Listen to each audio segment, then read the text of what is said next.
And now we're going to be talking about the specific procedures to conduct the blower door.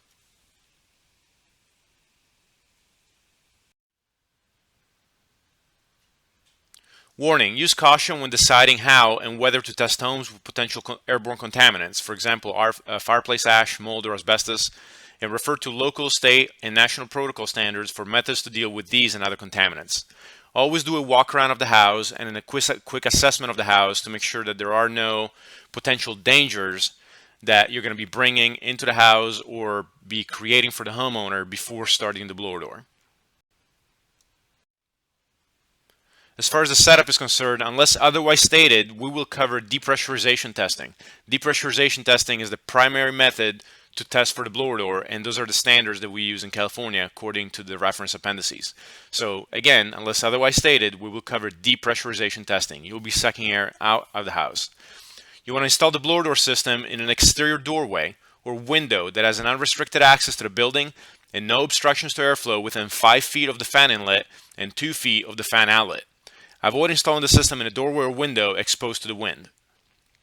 Obviously, wind pressures and wind movement is going to affect this test. And as a matter of fact, if you're trying to conduct this test on very windy days, it might not be a very accurate test. It is permissible to use a doorway or window between the conditioned space and unconditioned space as long as the unconditioned space is an unrestricted air pathway to the outdoors. For example, an attached garage or porch can be used as the unconditioned space. In this case, be sure to open all exterior windows and doors of the unconditioned space to the outdoors.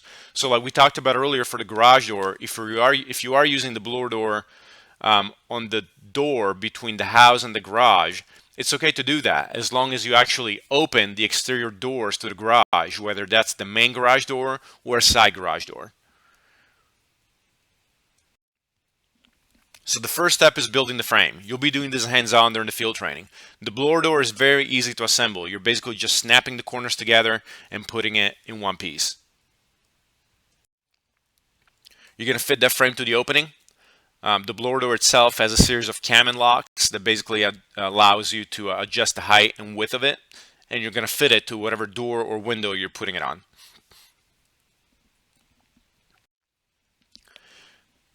And then you're going to attach the tarp to the frame with a series of Velcro straps that are built into the frame itself and the tarp.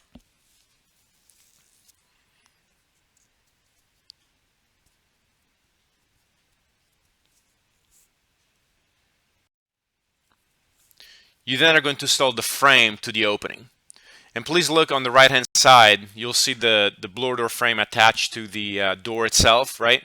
And then you'll see that green line. So the green line is the outside pressure tubing and should be placed away from the fan exhaust. So you're going to be taking a blower door reading of the pressure of the inside the house with reference to the outside. So that hose that you'll be sticking through the blower door and out of the house, that's taking the outside of the house reading. It's really important that you put that hose away from the fan itself, because if you leave that hose in front of the fan, it's going to skew the numbers because obviously it's going to be in the direct contact of the fan flow. So just take that hose, put it out, and throw it off to the side so that it's not affected by the actual fan flow of the fan. You then are going to put in the fan itself into the opening of the frame and the tarp, and you're going to be securing that fan to the frame so that once you turn it on, it doesn't move.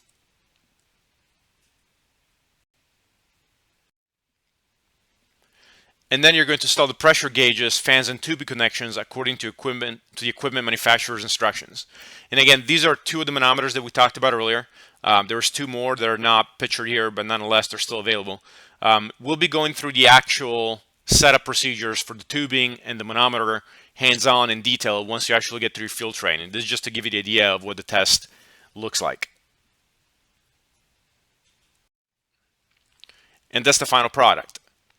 So you have the Minneapolis blower door on the left and the Retrotech blower door on the right, installed on what it looks like to be the front door of two different houses. You might get in a situation where the blower door is not big enough for the opening. You might have an 8-foot door and maybe the blower door doesn't quite reach all the way up for whatever reason. You can tape the excess shut as long as it's completely sealed from the outside. So as long as you tape it up and there is no infiltration points within your taping and sealing, you're fine as well.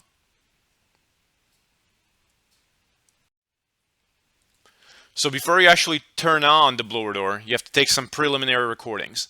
So you want to record the indoor and outdoor temperature in degrees Fahrenheit to an accuracy of 5 degrees Fahrenheit. And then you want to record the elevation of the building site within 1,000 feet for building at elevations above 5,000 feet above sea level. So if you're below that, don't worry about it.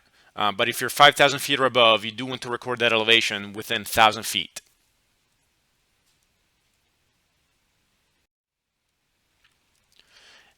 Now we will have to determine the levels of accuracy of the test. So we have a standard level of accuracy and the reduced level of accuracy. Please keep in mind that we haven't conducted a test yet, so we have to do all these steps before we even turn on the blower door. So a standard level of accuracy is a level of accuracy that produces test results that can be used in approved modeling software to determine performance compliance with the standards.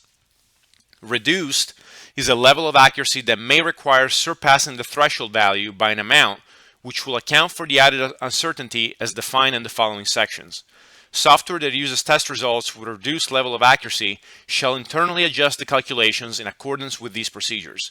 So the building analyst will basically plug in these numbers in the modeling software, and the modeling software will know how to adjust the values if necessary. That's why we have to determine whether it's a standard or reduced level of accuracy.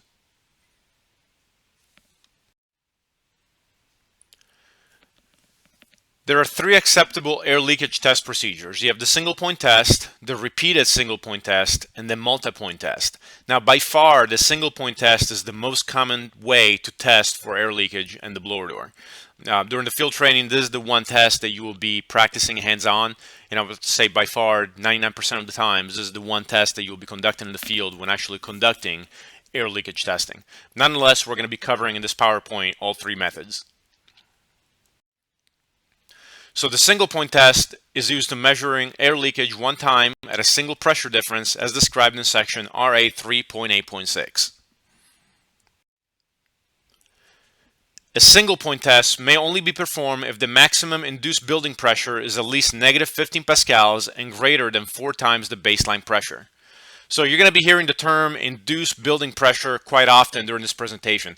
The induced building pressure is the pressure of the building while the blower door is running. So basically, when we talked about the fact that we're going to be depressurizing the house to negative 50 is our goal for induced building pressure. We want to get it all the way to negative 50.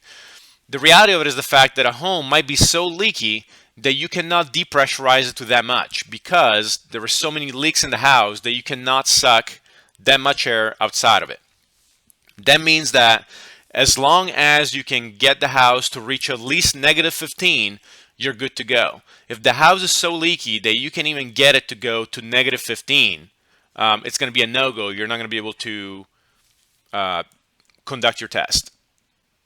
And on the right-hand side, you're seeing an example of the Minneapolis manometer screen and the Retrotec DM2 manometer screen. And that's just to give you an example where you will see that particular number. So the negative 15, that's the threshold. You got to be at least negative 15 or more negative than that.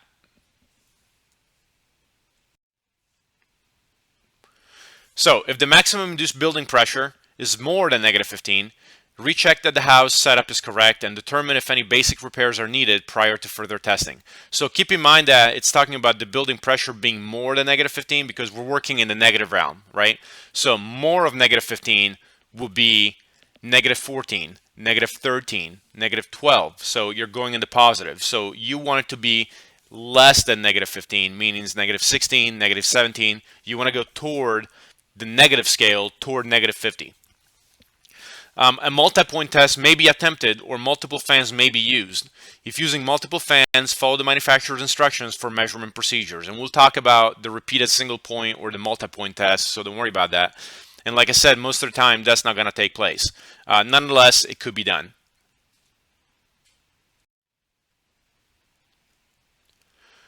So on the manometer, first you're going to choose and record a time averaging period of at least 10 seconds to be used for measuring pressures. So you'll do this once you get to your actual field test, but basically the manometers have settings to basically time their readings. So you can set the reading time to be taking a reading every 5 seconds, 10 seconds, 30 seconds. 1 second, or even live readings where it's taking it nonstop. So the time average, you want to set it to at least 10 seconds, which is a setting available on both manometers and from both manufacturers. With the blower door fan sealed and off, you want to measure and record 5 independent average baseline building pressure readings with respect to outside to a resolution of 0.1. So once you get to your field test, we're going to refer to this as taking the baseline. When you hear we're going to be taking the baseline before the blower door starts, this is what we're talking about. So the blower door will be off, it will be sealed, it'll be completely connected to the manometer, and all you're doing is looking at your manometer and taking those 5 independent readings at 10-second intervals, kind of to get a baseline for the house in natural conditions.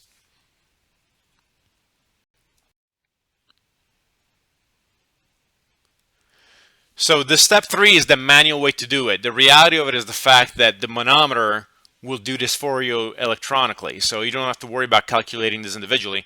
However, this is the manual procedure because you do have to know in case your manometer breaks or for some reason your manometer cannot do this particular steps. So you want to subtract the smallest baseline measurement from the largest recorded in step 2. I record this as the baseline range. So do you remember we took 5 independent 10-second readings, right? So you're going to be grabbing the smallest, you're going to be grabbing the biggest, and you're going to subtract them from one another. And that is going to be the baseline range. Record the level of accuracy for the test as standard or reduced if these are the results. So air tightness test with a baseline range less than 5 pascals will be considered a standard level of accuracy. Air tightness test with a baseline range between 5 and -10 will be considered a reduced level of accuracy test, and the results will be adjusted using section RA 3.8.4.2. So this is the difference between the two. Once you get the baseline, you're going to either determine whether it's going to be standard, if it's less than 5 pascals, or reduced, whether it's between 5 and 10 pascals. Keep in mind that a single point test cannot be performed under the standard if the baseline range is greater than 10 pascals. And then the baseline test may be repeated employing a longer time averaging period in order to meet the desired level of accuracy. So let's say you do what we just did, it fails because you're beyond 10 pascals, and like I said, you cannot complete the test if it's beyond that. You can reset the blower door and the manometer to do a longer range time average. So maybe now you can do a 30-second or 60-second time average, and you can try to redo it to see if it makes a difference. Please keep in mind that if you cannot get this particular portion to pass, that you cannot conduct the blower door, this doesn't count as a failure because right now you're just measuring the weather conditions to make sure that it's okay weather-wise to conduct the blower door to get an accurate reading. So not being able to conduct the test due to this step does not mean that you failed that particular test, and it doesn't have to be recorded as a failure in the registry. This just means that the weather conditions of whatever it is that you are at that moment are not conducive with the blower door testing. That means you have to come back or perhaps wait to see if weather conditions improve.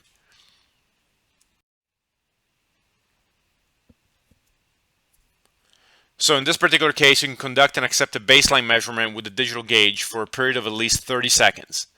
If desired for greater accuracy, a longer time averaging period may be used. Most digital gauge will automatically adjust the readings once you accept the baseline measurement. Remember what I said when we're talking about conducting the baseline. You'll be doing this during the field training. This is the step that we're talking about.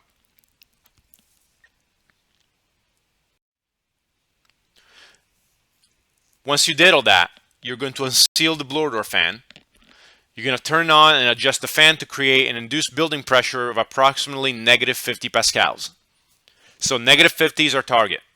If a -50 pascal induced building pressure cannot be achieved because the blower door fan does not have sufficient flow capacity, then achieve the highest induced building pressure possible with the equipment available. So if you cannot get to -50, do the best that you can. You also might have to change rings around and try different combinations to see what works and what doesn't. Even after you do all that, if you still cannot achieve -50, just record the value that you can get.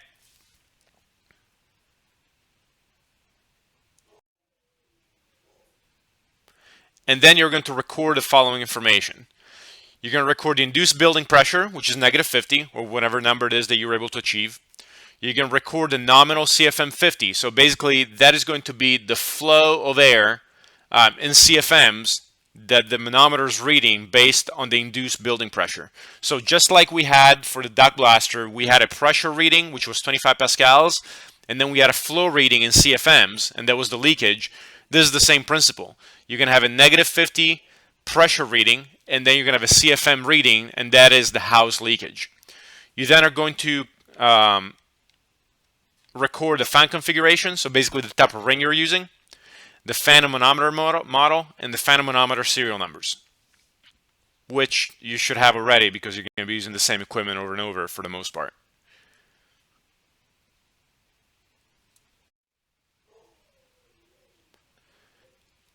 And this is an example of on a Minneapolis DG gauge where you would get that information. So you would have the fan model on the left-hand side, the induced building pressure, -50, like I said, the fan configuration, those are basically the rings that you're using and the setting of the fan, and then the airflow reading, which is for the purpose of the Minneapolis, is going to be on the right-hand side of the screen, and that's going to be in CFM. So remember, pressure is always measured in pascals, airflow is always measured in CFMs.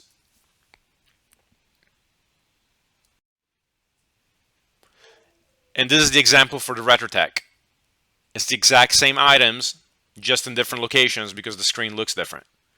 So you have the fan configuration at the bottom left, the fan model on the bottom right, and then you have the induced building pressure at the top and the nominal airflow right underneath. Again, pressure in pascals, flow in CFMs. And you'll see right there on the screen that says pressure and flow as well. So it's very hard to get confused about the two.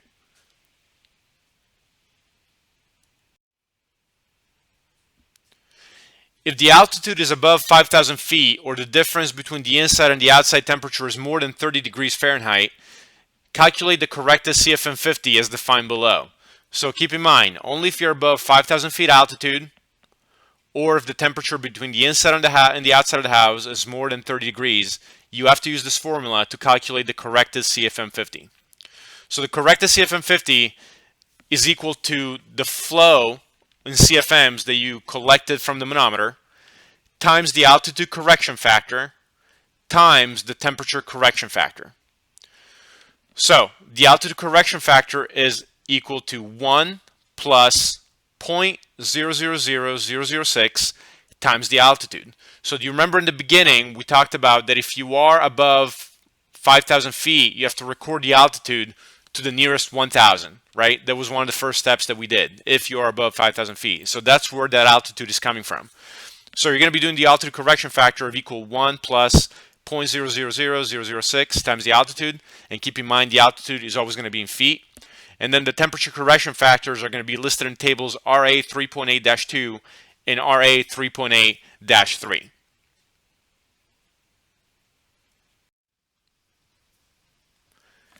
This is table RA 3.8-2, and this is used specifically for pressurization tests. So keep in mind that we depressurize. So this is not the table you would use, nonetheless it's available to you if you ever find yourself pressurizing a house. The way the table works is you have to know the inside temperature and the outside temperature, because remember, if the difference is more than 30 degrees, you have to use this table to figure out the temperature correction factor. So you determine what the inside temperature is, and you'll see those at the top of the table. And then you'll determine the outside temperature, and those are found on the left-hand side of the table.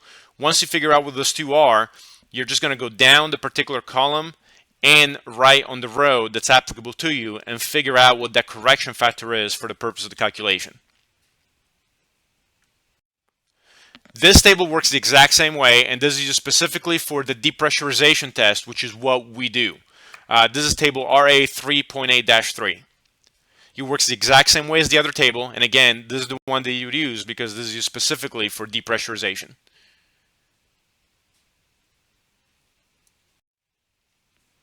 So now we're going to be calculating the corrected CFM50 example to give you an idea on how it works. So the nominal CFM50 is 1,300. The altitude is 6,000 feet. The inside temperature is 80 degrees. The outside temperature is 40 degrees. So we are above 5,000 feet, and there is more of a 30-degree difference between inside and outside.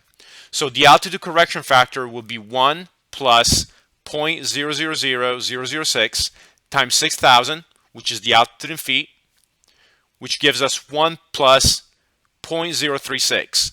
So our altitude correction factor after adding those two numbers is 1.036. We then figure out the temperature correction factor. So the inside temperature is 80, the outside temperature is 40. So we find 80 on the inside temperature column, and we find 40 in the outside temperature column. By meeting where the two columns and row crosses, we figure out that our temperature correction factor is 0.942.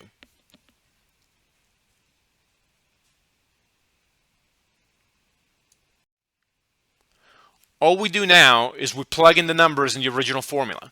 So the formula for the corrected CFM 150 was the nominal CFM 50 times the altitude correction factor times the temperature correction factor.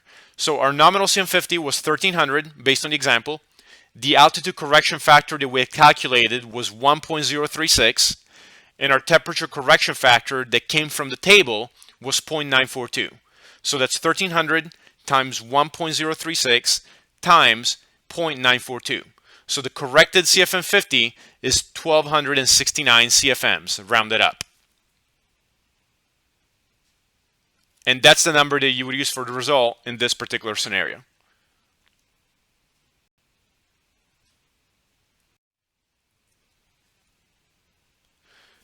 The next way to complete the air leakage test is the repeated single point test. This test is similar to the single point test, but the test is done multiple times for improved accuracy and estimating uncertainty as described in section RA 3.8.8.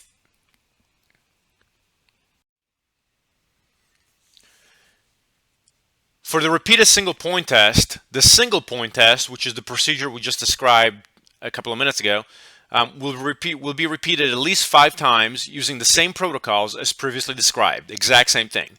The phantom manometer configuration will be the same each time, so you never change the settings from location to location that you're doing the test.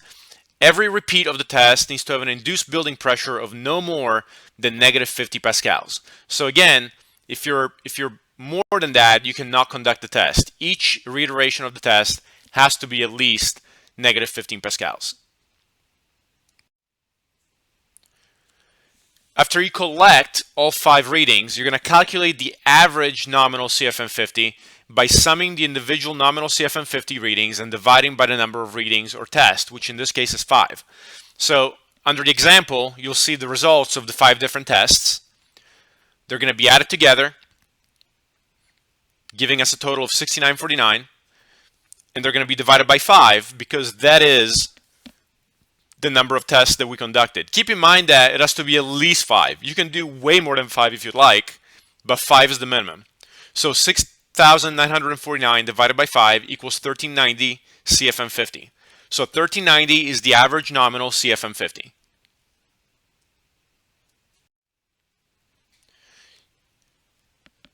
You then are going to calculate the average corrected CFM 50 if the altitude is more than 5,000 feet or the difference between the inside and the outside temperature is more than 30 degrees Fahrenheit, as previously described, with the same procedures that we did. So the tables, the calculations for the altitude correction factor and the temperature correction factor, that's the exact same process and the exact same formula as you'd be doing the same thing here if it was needed to do so.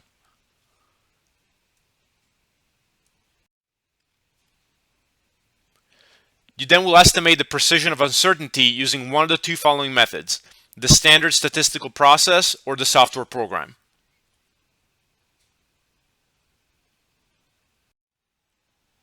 For the standard statistical process, you will have to calculate the standard deviation of the repeated nominal CFM 50 readings.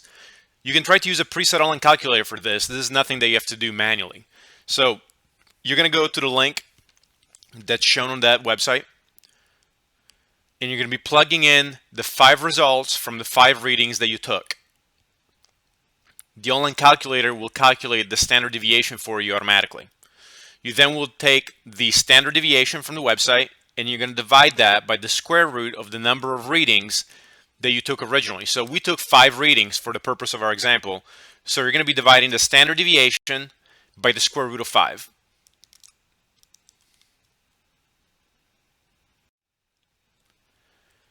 You then are going to multiply the result by the t-statistic in table RA 3.8-1, which you see right here, corresponding to the number of readings taken.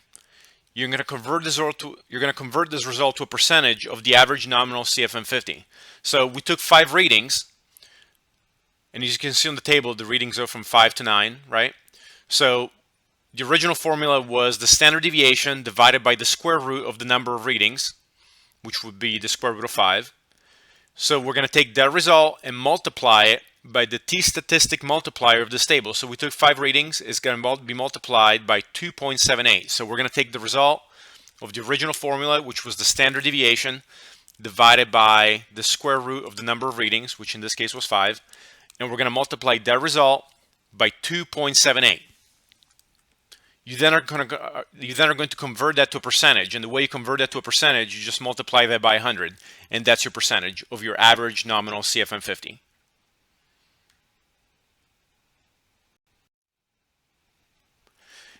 Now, if you want to use a software program such as Fantastic or TechTite, the software will do all of this for you. So it shall at a minimum calculate and report the average CFM50 for corrected altitude and temperature, and record the percent of uncertainty of the measure CFM50 as 95% confidence level is calculated in the standard statistical process. And it's going to calculate the ACH50, the air changes per hour at 50 pascals, which is equal to CFM50 times 60 divided by the building volume.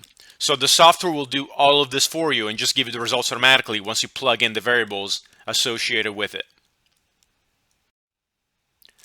So depending on what the percentage is, that's how you're going to determine whether it's a standard level of accuracy or a reduced level of accuracy.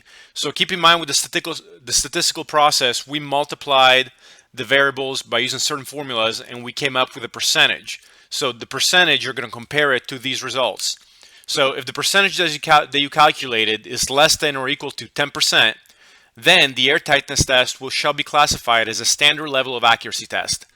If it's greater than 10%, the air tightness test shall be classified as a reduced level of accuracy. So this method is specific to repeated single point test.